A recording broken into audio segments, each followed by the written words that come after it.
obviously there's a lot of people that, let's say they love barbecue, they love to cook barbecue, but there's a difference between loving to do something and then being truly passionate with it. What do you believe made you different to be able to build this brand? Like, what do you think that you did differently? Is it just that you stuck with it longer, or do you think it was something else? I think one of the things that made it different is I stuck with it, and I tried to bring a positive vibe with it.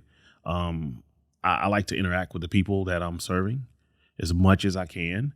And I took art in high school because I was passionate about art, and I always felt like that food needs to kind of look good.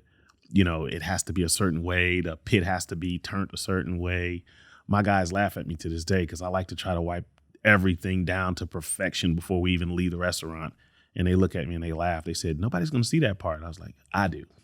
Yeah.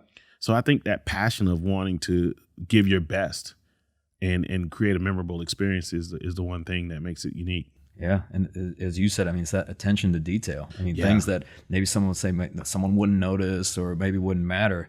It is getting those details right. Were you always that way, or is that something that evolved over time? Well, again, I've been always that way because I've always loved cars.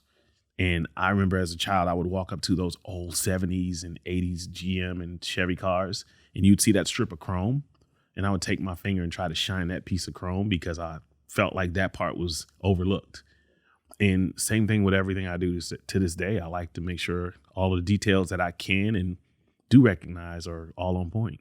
Yeah, a lot of people, I mean, in today's society, they see kind of the outcome. They see Rodney Scott, James Beard Award winner. You see on Netflix, you see all this stuff. But what they really don't see oftentimes is the climb to get there. Yeah. And I'm curious, what were some of the challenges that you ran into kind of like growing over these years? Like what were some of maybe even the mistakes that you made?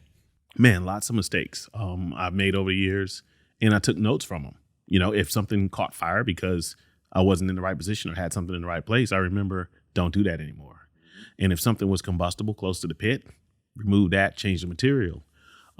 Ask questions, always took advice. A lot of things that I've encountered, from financial to physical, lots of mistakes. I always took a note from it and applied it to the future, to the next event, the next outcome, the next setup.